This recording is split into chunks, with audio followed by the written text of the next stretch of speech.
I want to share with you two incredible, inspiring moments that happened last night at our Hanukkah menorah lighting ceremony.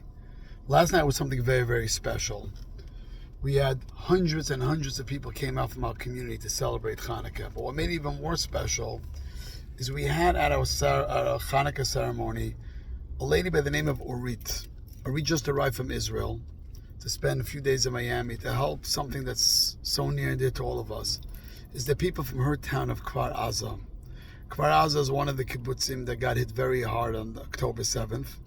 The 500 members in that kibbutz, over 62 of their members were murdered that day. Over 18 were taken hostage. Her own husband was killed. A lot of her friends were taken hostage and murdered. And she shared with us how sad it was, how difficult it was, her husband being killed. But then she also shared the incredible story about her mother. See, Urit wasn't in Kfar Aza that morning, and her kids also happened to be away. The only ones who were in Kfar Aza that morning was her husband, who ran out of the house. He was the head of the communication, and unfortunately Hamas was waiting for him and killed him. And her mother. Her mother was 83 years old. Now her mother did what everyone else did. They ran into their safe rooms. Now the Hamas terrorists, a lot of them knew where the safe rooms were, and they went in and they killed the people, kidnapped the people from there. What happened to her mother? Something miraculous happened to her mother. When the Hamas was shooting missiles in from Gaza, when she was in the safe house, the missile hit her house and went through the roof of her house, but actually went through right in front of her safe house, which basically did was it jammed the room. So when the terrorists went into the room, they tried to get into the safe house, but they couldn't because it was completely blocked by all the debris that came down, and they couldn't get in. And her mother shared with her, she was there for 30 hours, no food, and she could hear the terrorists talking there, but she didn't know why they couldn't make it in. She heard a loud noise in her house, and she didn't realize that missile that came into her house saved her life. You see, my dear friends, so many times in life, we have tragedies, setbacks, missiles, things that come into our life that cause a certain sense of destruction. But we don't realize that a lot of times this the thing that comes in our life is actually there to protect us or to inspire us to reach levels that we never were able to reach without it. So every in the morning in the prayers, we always ask God, please don't bring me to the challenges. Please don't make life difficult for me. But when we go through the challenge, when the missiles do come into our house, we have to have complete faith it's there to protect us or to get us stronger, to make us reach levels that we wouldn't have reached without this happening to us. The second thing happened when I was lighting the menorah, and there was over 500 people in the audience, and I had a reach standing next to me who's going through a living hell right now.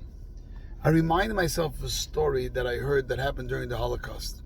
The first night of Hanukkah, they were going to light the menorah, and they really put the life on the line in order to light the menorah, because if the Nazis would come in and catch them lighting the menorah, they would kill them.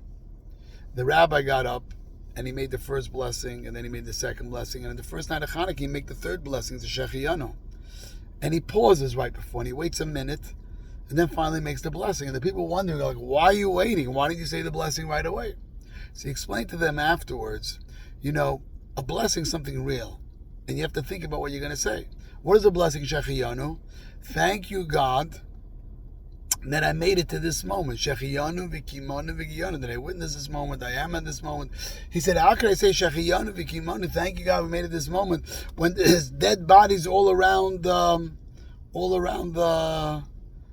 where we are. Why am I thanking God? But then after a minute, I thought to myself, wow, thank you, God, that I'm witnessing a moment.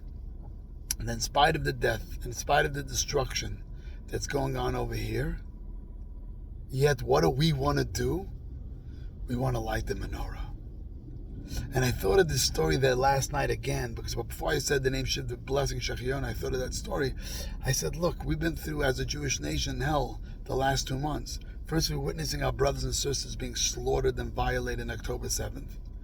And watching what's going on all over the world. And what does the Jewish community want to do?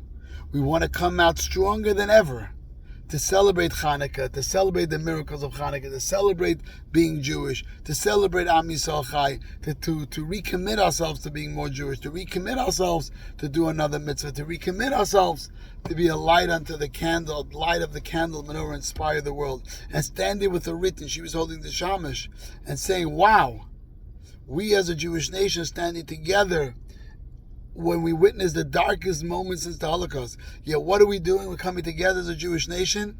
So definitely it's a Shechiyanu Vikimanu. We witness as the darkness, as we saw on October 7th, we see even more light throughout the world, throughout the Jewish world. And that's something that's so special.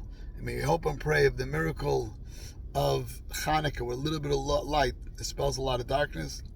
May the little bit of light of love and unity and tradition that we're doing and as a Jewish community celebrating Hanukkah should bring light to all the people all over the world, the people in Israel, our soldiers, our captives, and let the whole world be illuminated with goodness and kindness. Shabbat Shalom and Happy Hanukkah.